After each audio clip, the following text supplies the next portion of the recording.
Anyway, good morning, folks. Boker Tov. Good Shabbos. Hope everybody is well. Looks like a small crowd, but that's okay. I'm glad you guys are here. And everybody's made it.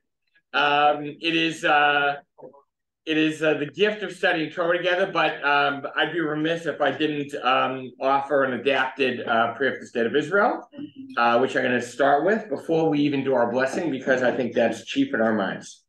So Yisrael Bago Alo, Rock of Israel, you who transcend all nations, peoples, the one who saved us and preserved us in life, continue to redeem us from our most painful struggles, deliver the captive from grave danger and fear, create safety and security for all who are vulnerable, guard them from further pain, strengthen the soldiers summoned to protect our peoplehood, make them swift like eagles, let their fight be against our foe, fill us with gratitude for their brave sacrifice, stow courage and humility in those who lead, enlighten them amidst this conflict, gird their steps, be a loving shield, a shelter of real and resilient peace, protect the innocent, provide them all shelter through the storm. Chazak, chazak, v'nit chazek. Be strong, and we will be strengthened. Sim shalom tova vracha. Help us fill the world with peace. Inspire us to be the Israel that brings goodness, blessing, grace, kindness, and compassion to the whole world. Amen. Amen. Amen.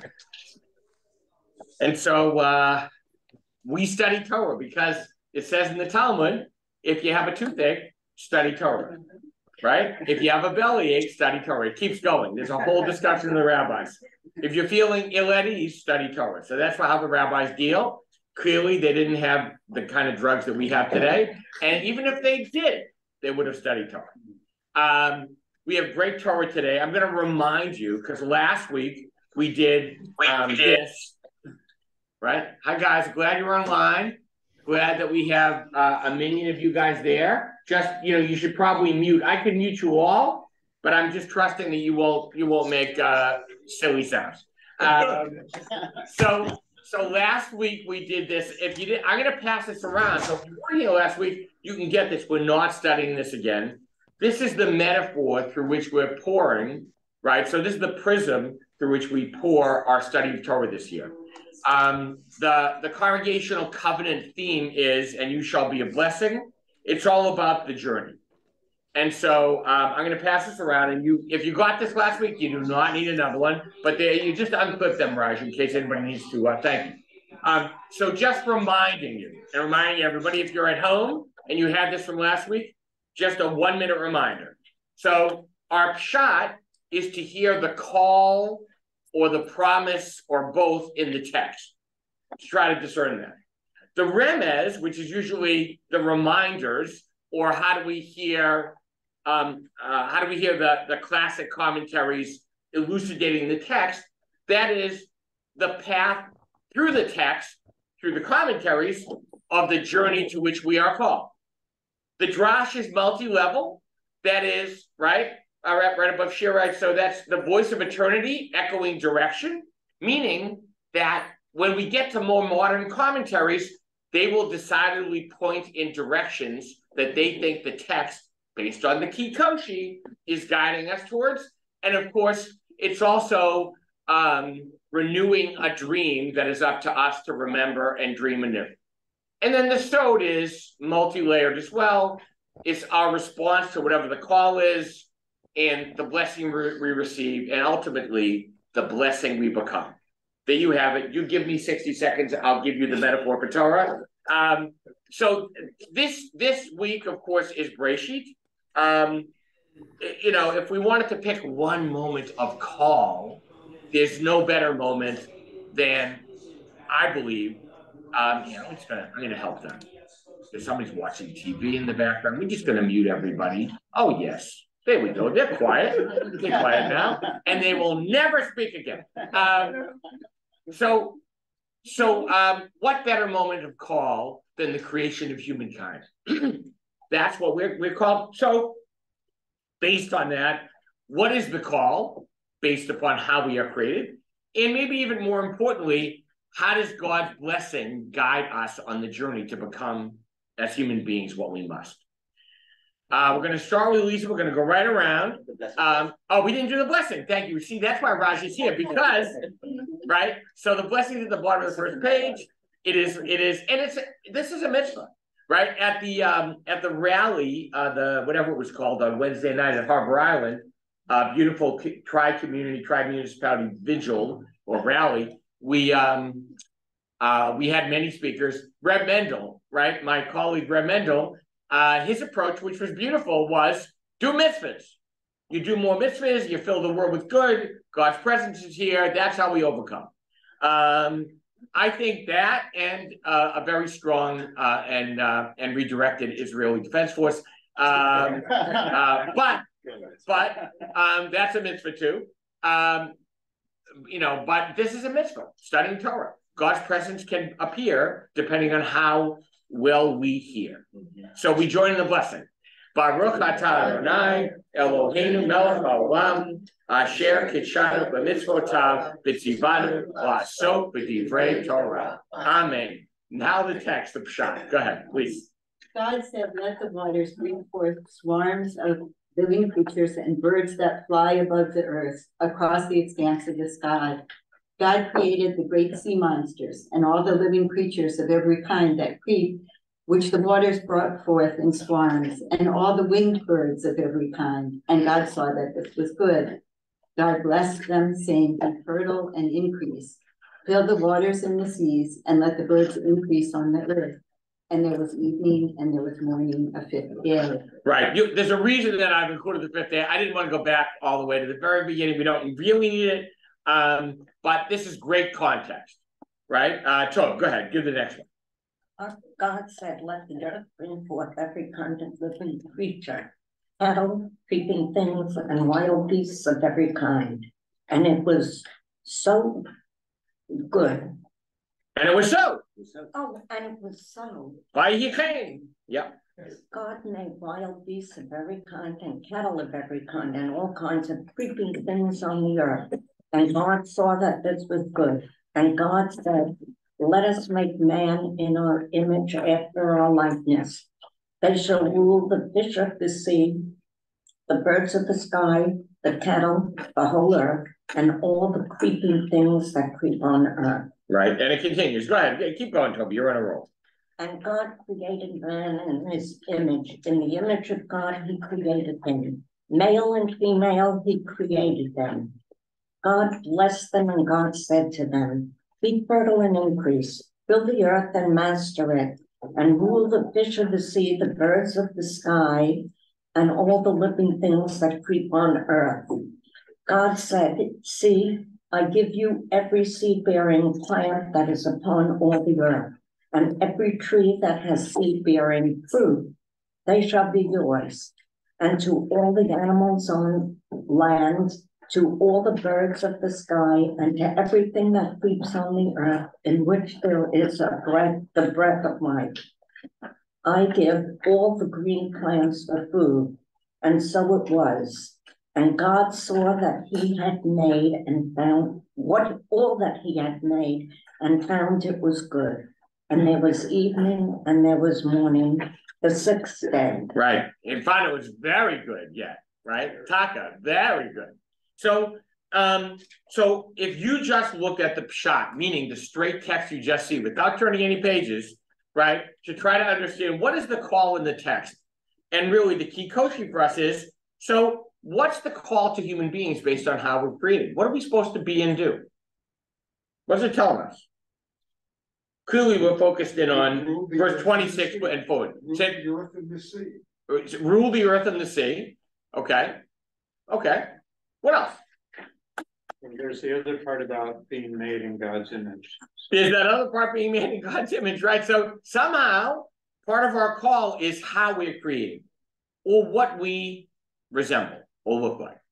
I just have a question. Yeah. It says here, let us make man on our image after our likeness. They shall rule the fish. They meaning man plural, okay? Right. But then in 27, the image of God created him, male and female, he created them. Now, this is a different story than we usually have, a different interpretation, I guess. So, why is this particular one, as opposed to the other one, as opposed to their story where God created a woman later? Right. That it's a great koshi, not our koshi today. No, You're thinking of Genesis chapter 2, verse 20 and following, right? It's clearly because, as Rav Soloveitchik, the great Joseph Soloveitchik, great halachic decisor of Orthodox Jewry and traditional Jewry in the 20th century, understood, there are two stories of creation, two major stories, and we need them both. But that is not our koshi, so I'm going to say, wait till next year. Right. So I have two questions. One is just an observation. God doesn't bless the cattle; He blesses the fish, the things in the sea. Very interesting. Yeah, very interesting. And And who else doesn't God bless? Humans. No, humans, He does bless them. How? Let me see. Show me where. 28, God blessed them, and God said to them. Oh yeah, God blesses them. Yeah. So I thought you were saying and found it very good, right? So God doesn't say after we're created, this is good. This is really good, right? So just note that on a shot level, right? But you're right. So God doesn't bless cattle, and The second thing that just sticks out is that it says, "Let us make." yeah, I thought that was what Jane was going for. Okay. Yeah. So no, that's right on target. So why? So what's your question? It kind of like it's borderline polytheism at that respect. And, Yeah. This happens in the book of Job as well, where he's sitting in the Naaseh Adam. So Naaseh is the plural we. So does God have a good poker game going on upstairs? What's going on? What is happening? Let us? Great question. That's definitely on the table because that goes to the koshi. So how is it that we're created? And what does that, how does that help us become what we must? Great. John. Well, it seems to me it's both a blessing and a challenge. And in 28 rather. Go ahead. God blessed them and God said to them, be fertile and increase, fill the earth and master it. So in other words, here it is, you guys go and make it work. Yes, which is figure it out. Which is right on the koshi, which is the word is v'chibshuha. Yeah, anybody here read the Grapes of Wrath? Yes, you know that word if you read the Grapes. No, not Grapes of Wrath. Is it East of Eden or Grapes of Wrath? What is it? Which one? East of Eden. Thank you. I was in the wrong book. Sorry. Right. Steinbeck. Right. So the chivshuah, that's the book. That's the book. What are you mastering? And what does that word mean? Chivshuah. By the way, I have the gastro. I will tell you in 8 minutes. So what's the difference between rule and master?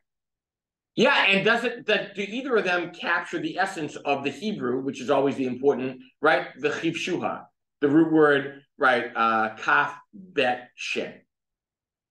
I don't know. I'm not sure. All right, I'll do it right now. So chivshuha has multiple meanings because that's crucial. What does it mean? Fill the earth, the chivshuha, and master it? The root, based on the Biblical Dictionary of Marcus Jastrow, to press or squeeze is the original root itself. To preserve or pickle. What do you do when you pickle? You take something that otherwise would be no good for a long time and make it good for a long time. Interesting. To restrain or conquer, third meaning, or it's actually the fifth meaning. To conquer or defeat, or to grade, press, or make a path. And you can say to you, how do all these relate? They don't always. But it's very interesting that something about the chivshuha is not conquering in the sense of I have control, but finding a way to make use of it in order to make a path in the world. Right? So there's something beautiful about that. Michael Feinberg said subdue. Michael Feinberg, hold on a second. No, Michael, he said subdue. He typed it into the chat. Subdue, right. So Michael, subdue, right? So how do you understand subdue? To tame, to bring, exactly, to make use of, to make it go according to what you need to, in other words, to make nature, the world, compatible with human life. Okay. Okay, I love that. Love that. Clarence. Just unmute, Clarence. I have a question about 27. Go ahead. And God created man in his image. And then it states, and almost it seems to repeat, in the image of God, he created him. Why is it stated twice? It appears to be stated twice. Right. If nothing in the Torah is superfluous, then we have to have learned something from the thing. So Clarence is on target.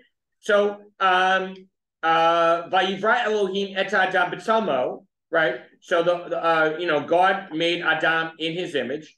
B'tzelem Elohim bara oto. The first part says in God's image. The second is quite specific. How are we created? B'tzelem Elohim, which means something very important, right? When you want to see yourself, where do you look? Yeah. When God wants to see God's self, where does the Holy One look? At you. That's big. We're going to come back to that. Very big. Or East of Eden, favorite book, but I read it 35 years ago. Go ahead. I read it was that he said it was choosing. Teshuvah was to choose. So finding a path is the same way to choose. And it was First of all, I love it. I was going to go back to it later, but yes. So the chiv shuha, right? The chiv shuha, the idea of conquering, and Michael's implying it, subduing, it is to make use for the good, which means you got to make a choice here. You got to figure it out. So if we did a shot comb of the text very quickly, we would see one thing really interesting that I thought somebody would say. So in verse 22, Elohim lemor, God blessed them, saying, "Be fertile and increase, fill the waters and the seas." So who's this to? Who's God talking to? Let me just say, all the people, all the things in the water, right? So they get the same pru or vu, be fruitful and multiply, that we do. However, if you notice carefully, the word lemor, saying, as opposed to what does it say when God is connecting to us? God talks to us, right? Vayadaber lahem, and speaks to us. So different. So God is talking directly to us. And then I think all of you have just noted it. Let us make Adam in our image after our likeness. And then as Clarence specified, verse 27, the challenge, as John said, God is in, God makes us in the image of God. God made us, male and female. And then the key verse maybe is verse 28. Vayavarechotam Elohim, God blessed them. Vayomer lahem, speaking to them, direct speech.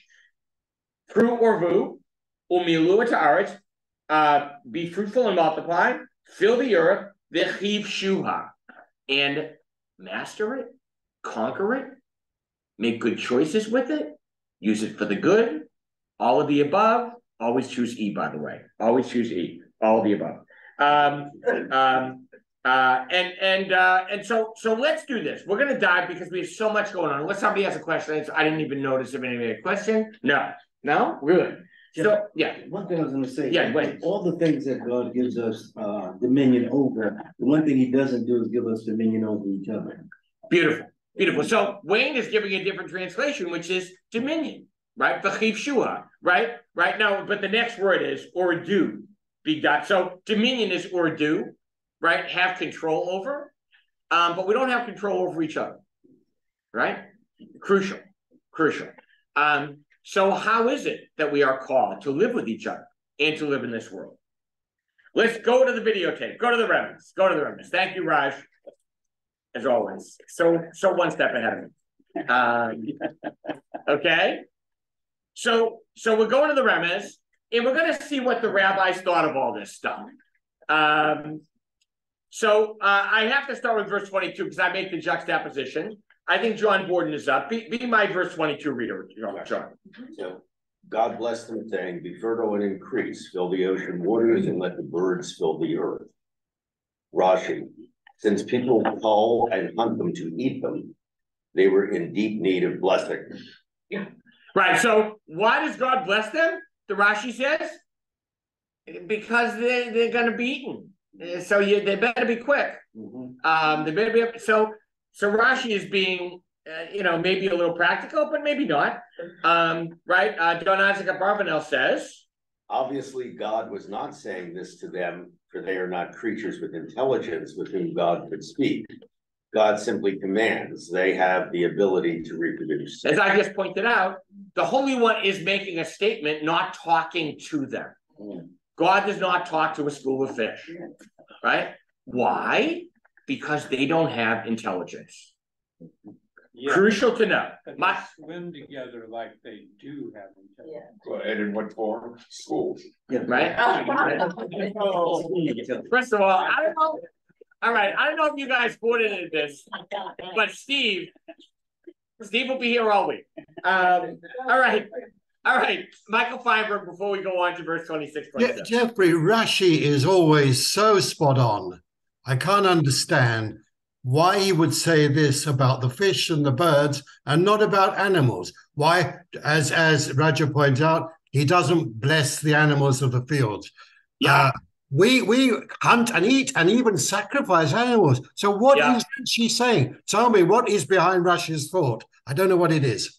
I don't know. I think, remember what Rashi did for a living? He was a French in Alsace, a winemaker. I know. So he was tasting the vineyard that day. No. I don't know what Rashi was You mean doing. Rashi nods? Rashi doesn't nod, no.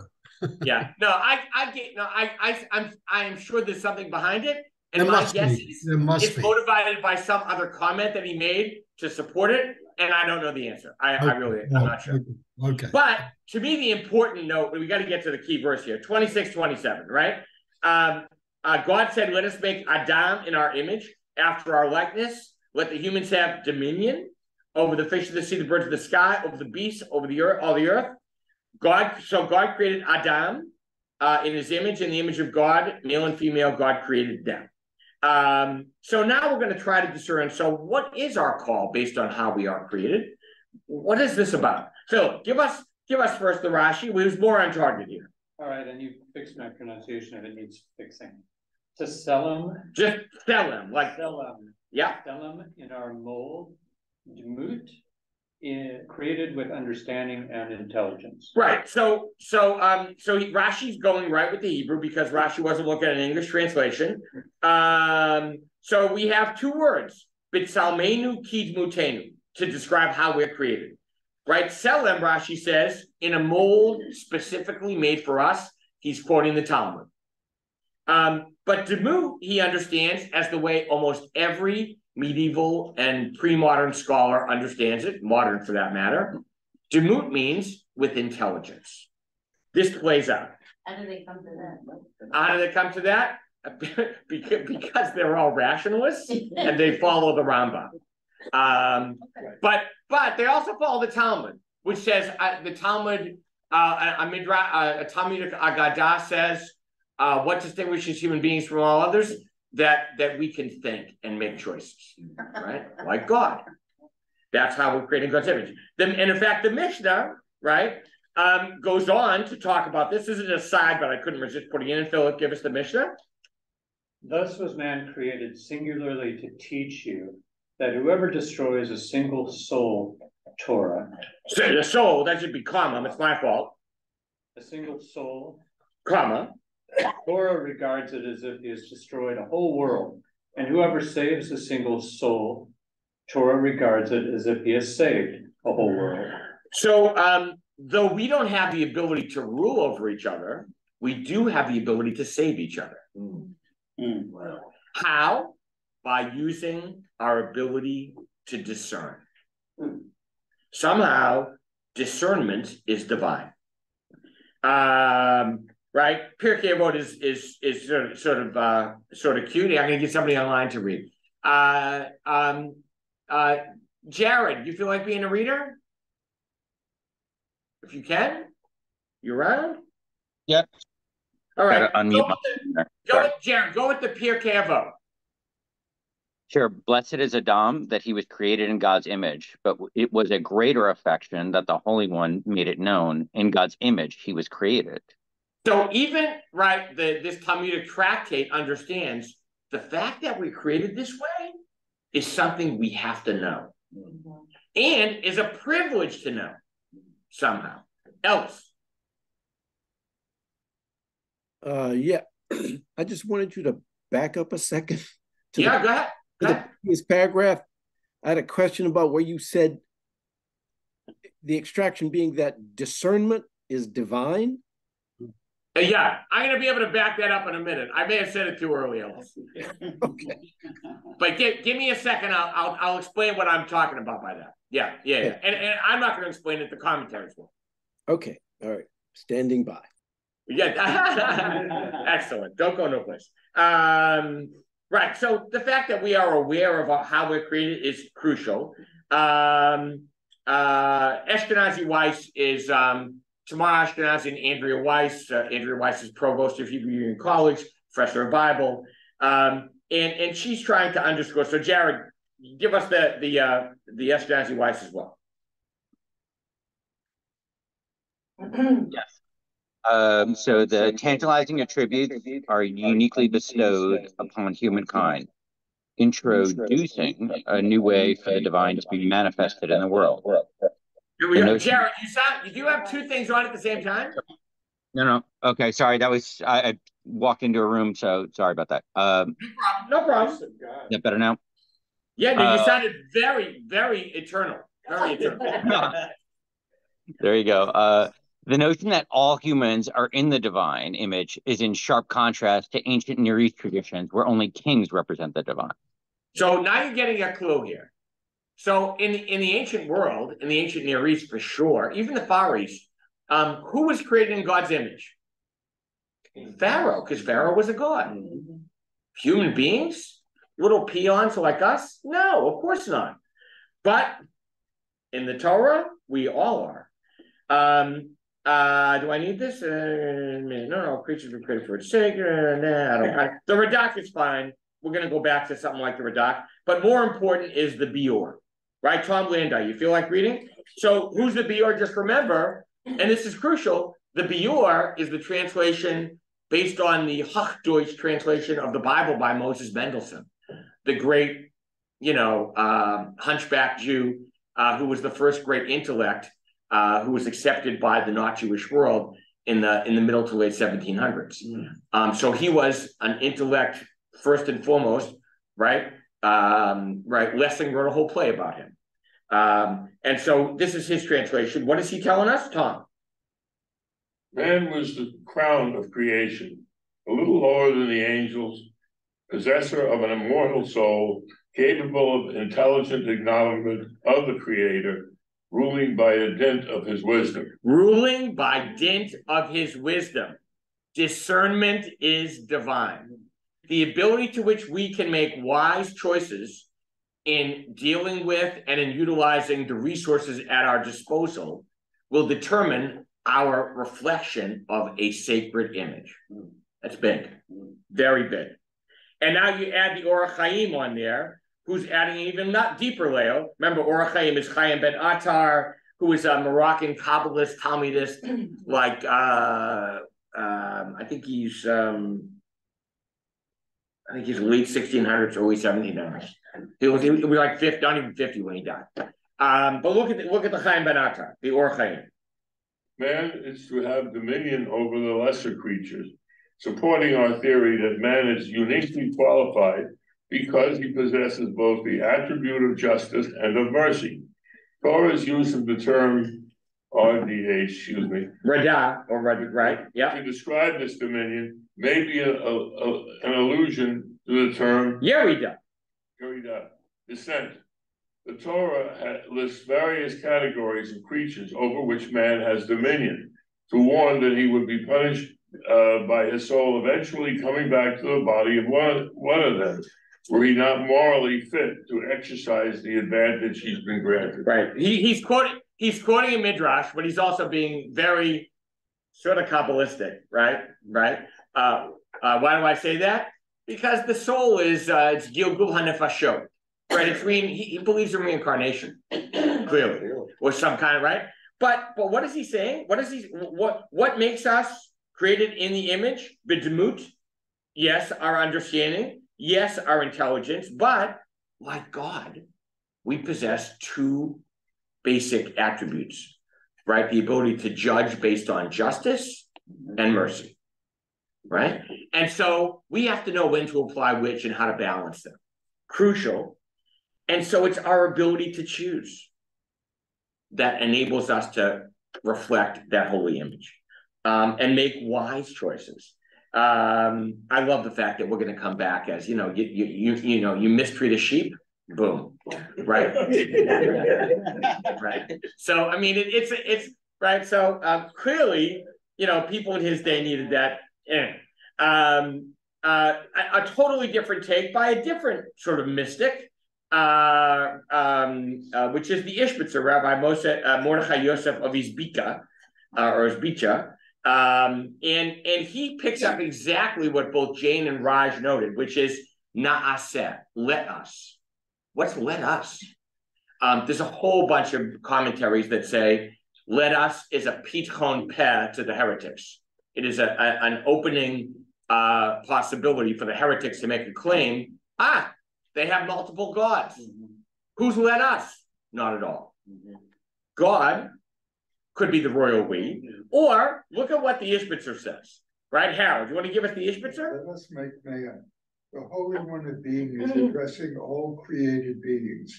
So God beckoned the entirety of creation to give of its own power and join in the creation of Adam. In this way, humankind would have a portion of each piece inside. So the earth contributed the material to the body, the heavens contributed the life force called nefesh, the angels on high contributed the ruach. Then the Holy One came and created the living soul. Thus would Adam, humanity, serve God, elevating the powers received by awakening every part of creation, uniting the upper and lower realms through the living in this world. Right. I mean, very draki, but so beautiful, right? So what does that imply about how we're created in our responsibility as human beings to answer the call? What does it say? We're responsible for everything. We're responsible for everything and to everything. To everything, right? Yeah, I didn't hear what you said, Jim. You guys say again? It's part of everything. So, and beautiful. And we, in the second story of creation, which you referenced, how are we created? Are we created in the image of God? Does it tell us you were created high in the image of God? No, what it says, God took dust or clay from the earth's four corners, molded it together, and breathed into it the breath of life. So in one creation story, we are high and holy. In the other one, we're dirt. Medical digression. The Earth's crust, the living crust, quarter of it's made out of mold. The inside of our guts, we have more little cells in our guts than we have our own cells. Right. And there's bugs and there's germs, so that really the basis of the Earth is already living inside of it. And it does have the things. Love that. Love that. Love that. And of course, remember, so the word Adam, you have to add one letter to it to get earth, which is hey, God's name, the short form of God's name. You take Adam, you add a hey, you get earth. We are inextricably linked to the place we live, which is reinforcing the Ishbitzer. Phil. So the thought that comes to me is that we should have gratitude towards the earth, right? Love that. Towards the universe. Love that. Yeah, yeah. So it is a sense of great. So v'chiv shuha, right?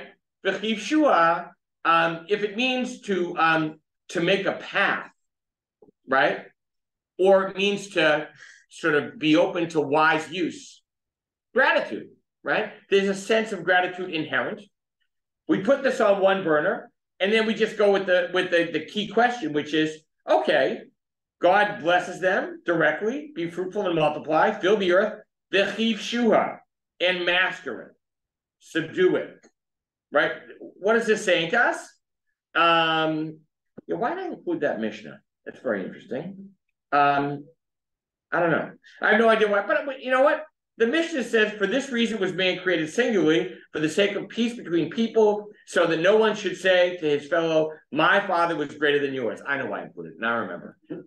Why? We're all created the same. Doesn't matter what you look like on the outside. Doesn't matter how you talk, how you dress. We are all created in the image.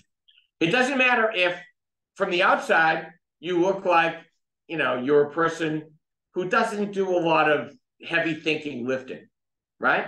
Or on the outside, it looks like you're a person who doesn't do a lot of active, stuff in the world. You sit with your books or with your thoughts, and we're all creating the image of God, which means we all share in this call to be created, to reflect that image.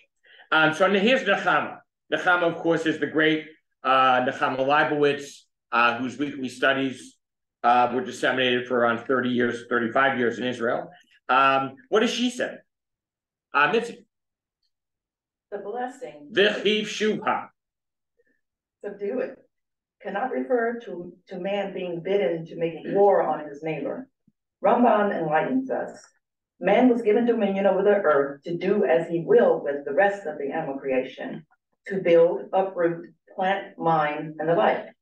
The phrase refers to man's conquest and his constructive and civilizing endeavors to build and inhabit the world and harness the forces of nature for good. Right. So again, she's aligned with this, but and Ramban is just mirroring Ramban, saying it's about how we utilize the gifts and resources we've been given through our intellect and our sense of making good choices, our ability to choose between good use, not good use. Michael, you want me to call on you now, or you wanna let me read Orach Chaim? Read. Okay. So Jane, Orach Chaim is Chaim Ben Attar, again, Kabbalist. Oh, I wrote his dates down right here. 1696 to 1743. Right. After the Torah notes the duty to procreate as the very first commandment, God ends V'chiv shuha and conquer it, to indicate that successful conquest of the earth would depend on a multitude of human beings filling the earth and caring for it. So it is about how we care for the gifts we've been given, right? By the way, this is not a sermon on environmentalism, though I'm a big believer. We recycle. I'm not the best recycler. I'll tell you the story later. I'm not going to write, but I try, right? I think this goes far beyond that. Far beyond that. I got to call on Michael, then I'll call on Lisa, then I'll call on Elizabeth. Yeah, I just wanted to comment. The Mishnah is wonderful, but it's kind of ironic. We're talking about this whole play about the singular and the plural. First, this is the portion. Cain and Abel have the same father, all right? And one kills the other. And here he's saying, we're created singularly for the sake of peace between peoples. And immediately, as soon as one becomes two, there is a murder. And so there's this, sure, not only we are, when you create one soul, you create the world. And when you destroy one soul, you destroy the world. And another link with the singular and the plural is, I love the Ishbitza, but the way he breaks it down. But what he's saying is really, God, of course, is one, but God is also plural. God is both plural and one. That's not heresy. That is why it's Elohim. It's why it's plural in one. Or maybe, let me start with the second thing. So maybe God's presence is manifest in a plurality of ways. Yeah, that's another way. Sure. I would say that. Sure. But I'd also say the rabbis read ahead. Of course they said, that nobody can say my father was greater than yours. Of course they said that because they knew what human beings were capable of. Yeah. All they had to do was read chapter 4 in the first book of the Torah. Are you kidding me? The first family, right. I'll kill them. Right? Please. It's saying be fruitful and multiply. Even that is being created in the image of God, because God is, multiplying everyone on the earth. Yeah. Oh yeah. So how we bear seed, so I think that that's absolutely part and parcel. I got Elizabeth, then Steve, then Ellis. I keep thinking about how God chooses to relinquish power to us. God didn't have to do that, but he relinquishes and lets us make all these choices for good or ill. Yeah. And so there is a sense of tzimtzum, very Kabbalistic, or God's relinquishing or self-withdrawal or self-containment. And God says to us, all right, it's up to you, which is a major responsibility. Steve and then Ellis. So on a very base level, animals kill to eat. That's basic, the statement. Yeah.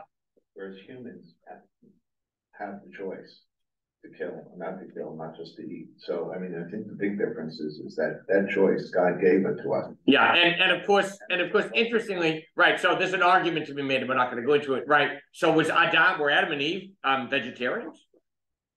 Big argument to be made, right?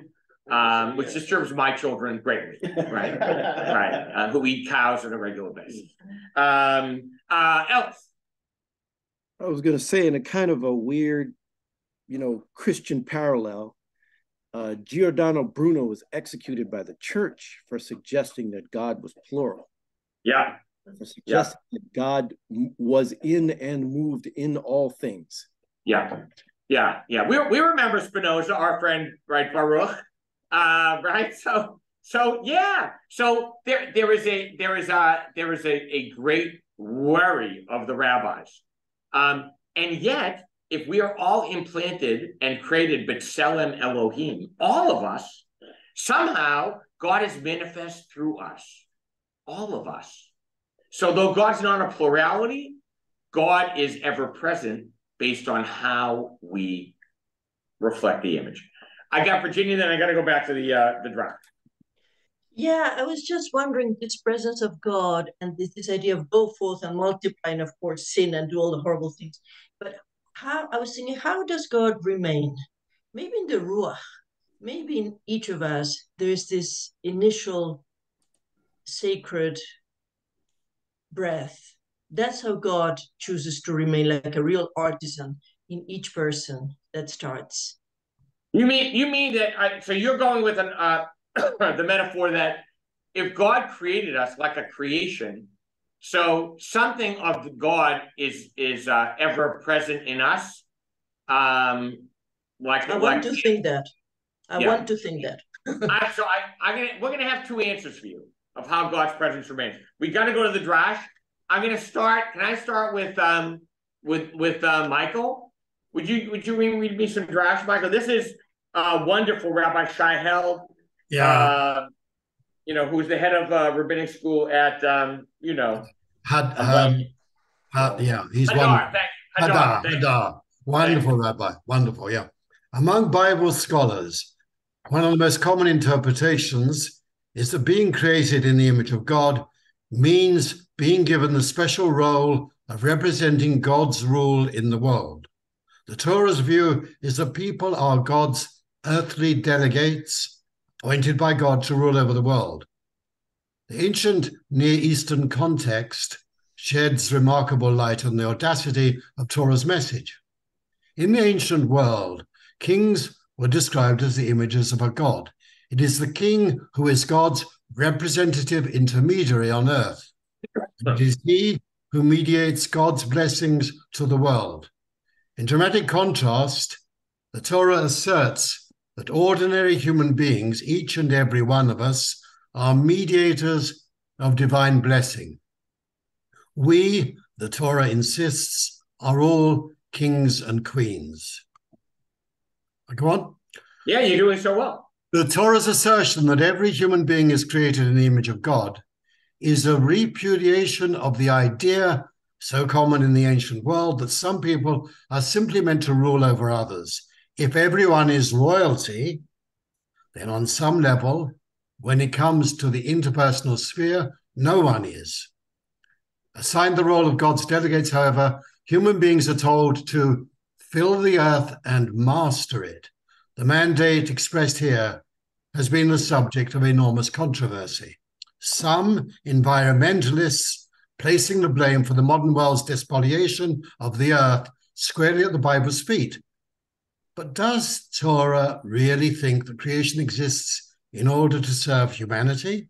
Again and again, in Genesis 1, as the days of creation come to an end, the text announces, God saw that it was good. As Maimonides points out, creation is declared good prior to the arrival of human beings on the scene. It is striking, many of us have noticed, that the Torah never described God looking at human beings and proclaiming them good. Perhaps the jury is still out. Right. So Very I nice. mean, again, this fits with how we are created. B'Tselem Elohim. Are you using your judgment, right, and the ability to have all the resources of the earth at your disposal for good? If you are, then maybe God is replying, right, by Yehi Tov Ma'od, or maybe not. Virginia, you want to pick it up with that other guy? What's his name? Left off. Okay, so we're coming up there, Michael and I. Okay. For the Torah. For the Torah, then, all creation is precious in its own right. Humanity is given the task of ruling over it, and yet many of us are uneasy about seeing human beings through the lens of royalty. We think of monarchy as an oppressive institution, kings and queens as abusers, only too willing to exploit their vulnerable subjects. The vision of kinship expressed in Psalm 72 is a prayer on behalf of the king. What are the desirable attributes of royalty? King should be blessed with justice and righteousness. Let him champion the lowly among the people, deliver the neediest, and crush those who wrong them. If Genesis 1 teaches us that human beings are meant to be kings and queens of our creation, the psalmist makes it abundantly clear what kind. Humans are meant to care for the earth and its creatures. Such is the responsibility of royalty. Wow. Keep going. You end up, what a beautiful application of that psalm text, right? Just powerful. Go ahead, Virginia. Okay. To take Genesis 1 seriously, we have to be able to hold two realities together simultaneously. On the one hand, there is a hierarchy between human beings and animals, and human life takes precedence. Yet, on the other hand, human primacy comes with enormous accountability. We masters of a creation in a way that embodies the image of Psalm 72's king with caretaking responsibility. The approach laid out in Genesis 1 overcomes one form of anthropocentrism, the good notion that everything exists for us, and therefore we are free to consume or dispense with it at will, while affirming another. In contrast to the rest of creation, human beings are responsible and answerable for our actions. Right, so, okay, finish up. Okay, theologian Norman Rizva captures it beautifully.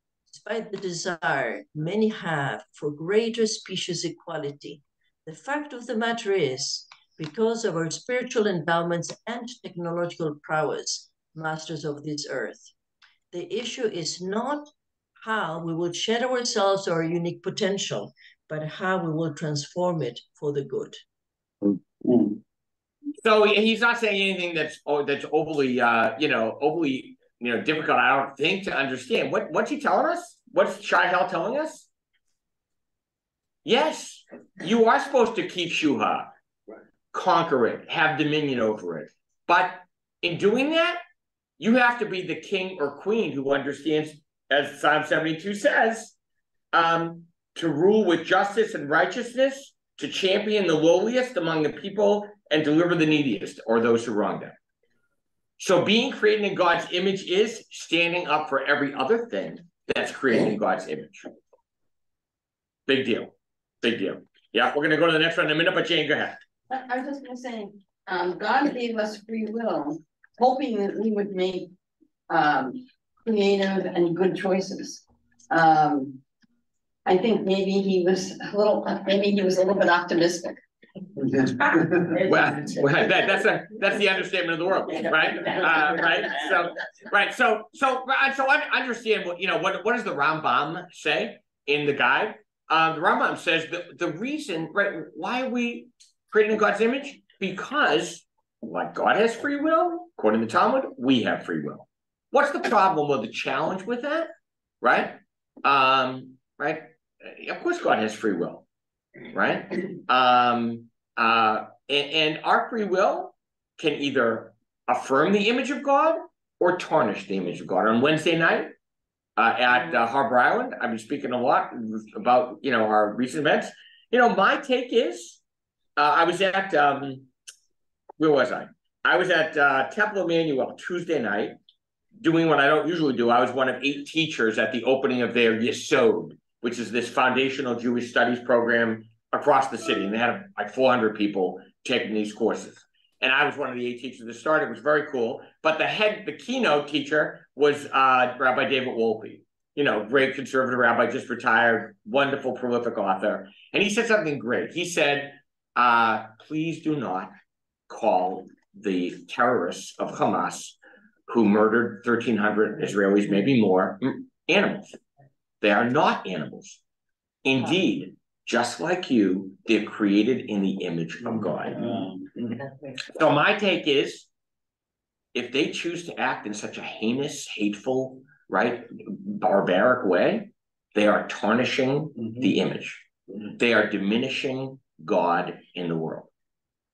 That's it, right? So the call comes with big responsibility. It also comes with the greatest challenge, navigating the path.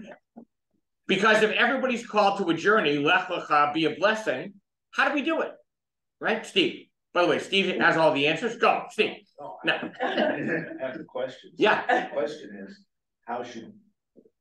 since we're in the image of God, how should we react to them? How should we, we know how they act.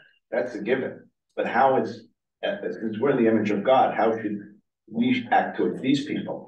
Everything else is, to me, I agree with. But the moral dilemma I'm finding is, how do you act to people? Yeah, well, with the Jacob story, in the commentaries, maybe the Talmud, I'm not sure. I don't remember the source, but it says it's Talmud.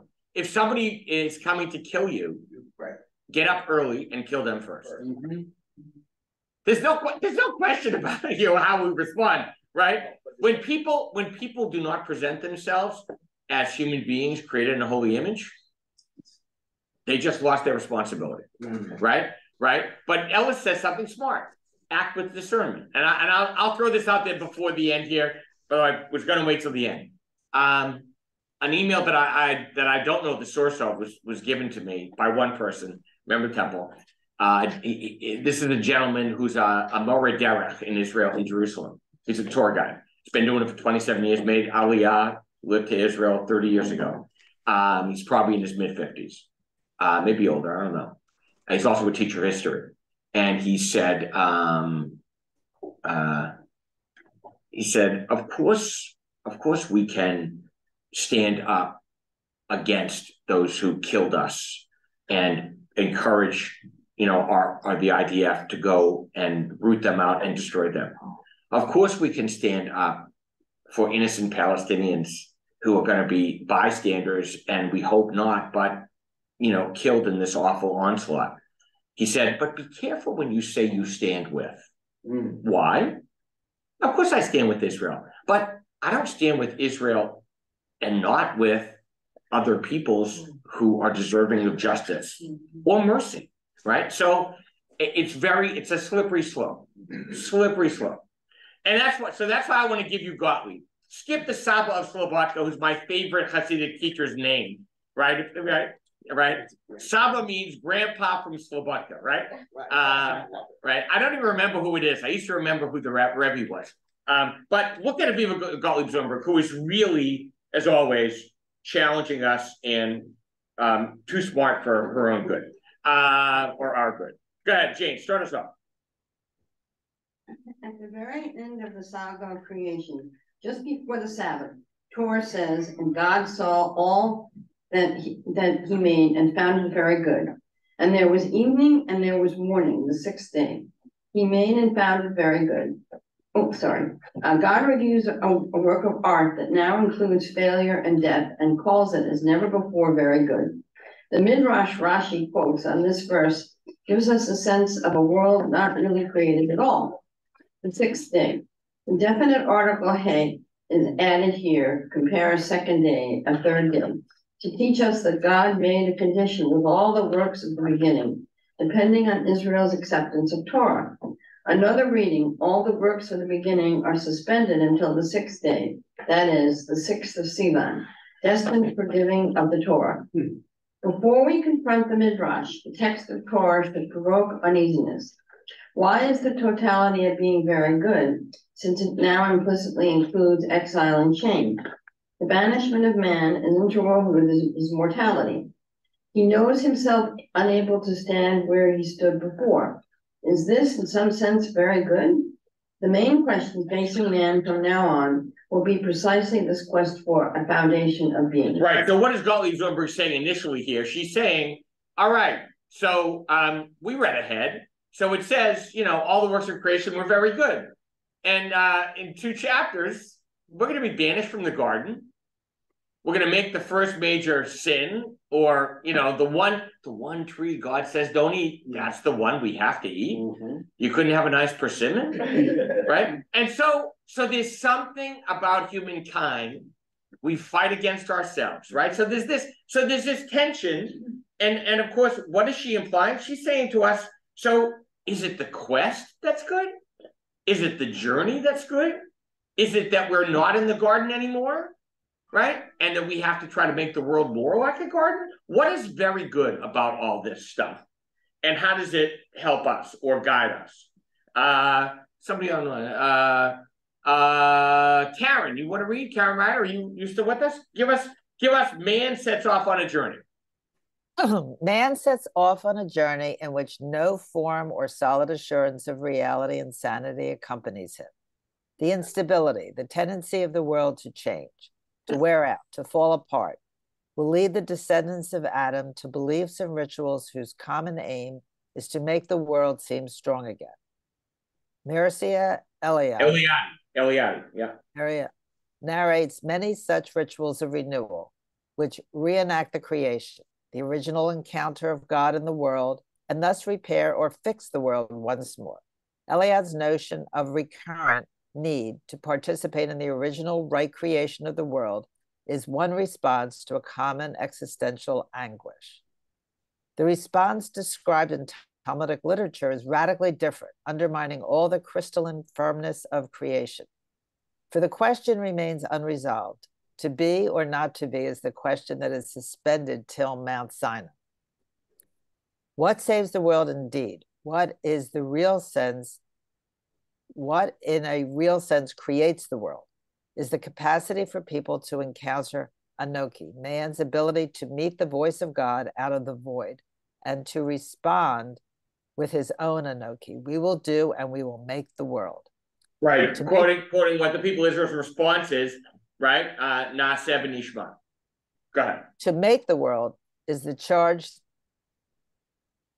that God left man at the end of the original process of creation.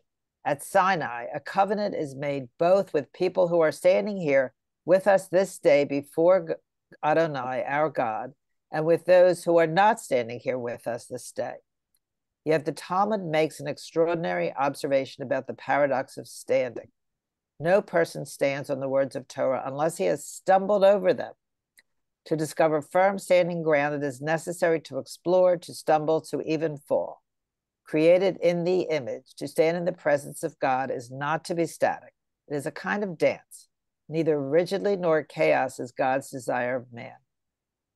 Rigidity nor chaos is God's desire of man. What the Holy One desires is the human response of transformation, to master it and thereby make it anew. So Gottlieb Zumberg is saying something nobody else says, which is typical of Gottlieb Zumberg, right? Remember, she has 4 PhDs, one in rabbinics and Bible, right? So what is she saying to us? What is she trying to imply? If you look at man sets off on a journey with no solid form of assurance, so to be created in the image of God and to answer this call somehow means to go forth in the journey not knowing where we're going. Right? What does God call Avraham? We're going to study in 2 weeks. El haaretz asher areka, to the land that I will show you. Well, where's that? So we have to walk through the world not knowing where we're going, knowing that change and instability are always part of the mix, and still the call is to be a blessing. What does that mean? Says Gottlieb Zumberg, our capacity to encounter Anochi, the voice of God. Anochi is I, the big I, and to respond with our own Anochi, our little I. So it's a dialogue of divine encounter every step of the way, which I think is awesome. And then the last thing she throws in about Torah, which is so great, which is, how do we do that? Like, how do we encounter God? All kinds of ways. If we're aware, God is present and ever present in all moments. But when we study Torah, what's the aim in studying Torah? I didn't know this source, and I should check it. I should go to the back of her book. No person stands in the words of Torah unless he has stumbled over them. Which I don't know the source. It's got to be Talmudic. And maybe she's mistranslating a little bit for her own advantage. Maybe not. Right?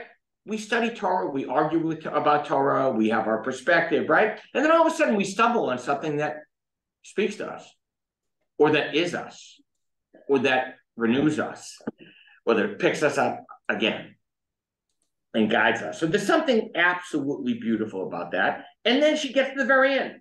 What the Holy One desires is the human response of transformation, to master it and thereby make it anew. Her master, it's in quotes. I wish I could ask her what she meant. She was our scholar in residence around 12 years ago. I think what she means is mastering doesn't mean conquering. When you master learning, you learn it so well that it's a part of you. So I think master it for her, this is a deep meaning for her, I think, is to master it as if you know it so well, like the back of your hand. So your response to creation is not to whip it into shape or use it at your own will, but rather to know it so well that you know how to respond to it, and through the response to bring out God's presence in how you make those decisions and how you deal. It's self-mastery. She implies, right, self-mastery as well, which also means, hey, watch yourself. Don't think you're so hotsy-totsy, which is in the Bible someplace. Else. Yeah, I was going to say that master is like a collection of words that transmogrify over time to become over time almost the opposite of its original intent. I love that. Tell me what you mean. Well, the word competition is another one. There's a bunch of words that the origin of competition is to join together. I love that. I love that. What it has become in our minds is not to join together. It's to fight against an adversary. Right. But that's not its origin. And master, and there's actually a bunch of words like that. Yeah, no, I love that. That's a great parallel. Great parallel. Michelle. I'm thinking about what before we said, that we were expelled from the garden. And that's when we had to start to make the choices. If we would have stayed there, it would have all been. Yeah. The whole thing was a setup. The whole thing's a setup. Yeah. John. It seems to me what Zornberg is suggesting is there's some missing words in the Torah text. Go ahead. God saw what he created and was very good and said it could be better. It said it could be better. Yeah. And that's the job that, the other comment on the word master is master now is a very negative word. I just learned that I don't have a master bedroom in my house. I have a primary bedroom. Because you can't use master because it suggests dominion over someone else. Yeah. We all know that. So it's sort of a loaded word right there. That's obviously not the meaning here, but here it's I take master like a master carpenter. Well, know, and he doesn't. You don't learn. He or she doesn't learn how to do carpentry for theoretical purposes. It's to build something and to make sure it stands. And right, so do it really well. Yeah. So and you know, who was it? Michael, was you that wrote up submission when we were doing V'chiv Shuha? Subdue, submit. What did you write? Yeah, I said subdue. Yeah. I was thinking of submit, right, as the opposite, right? So I was thinking, you know, submission in Islam is in fact a pathway to the holy. Right? It literally means, right? So the idea of submission, maybe there's something to it. I had a discussion with rabbinic students about this on Thursday. I'll forget that. But the idea of mastering isn't being master over, right? Crucial. In a minute, I'm going to read the Saba Slobodka, but Jake. I'm just thinking, it seems that you also need a good helping of understanding and humility when you're mastering something, because if you think you know everything, then you're never going to master it. Yes. Yeah. So being created in the image, B'Tselem, and with the ability to discern and think and make intelligence, is that we don't know everything. How do you say wise in the biblical sense? If you want to say somebody is wise, you say they are chacham lev.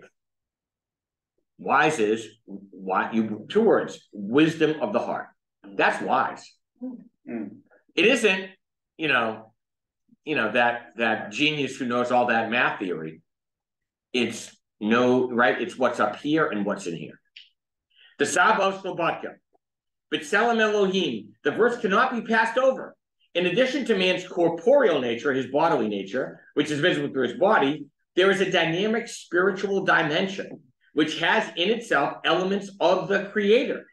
One may not forget this idea even an instant, for it is the most fundamental of all principles in Judaism.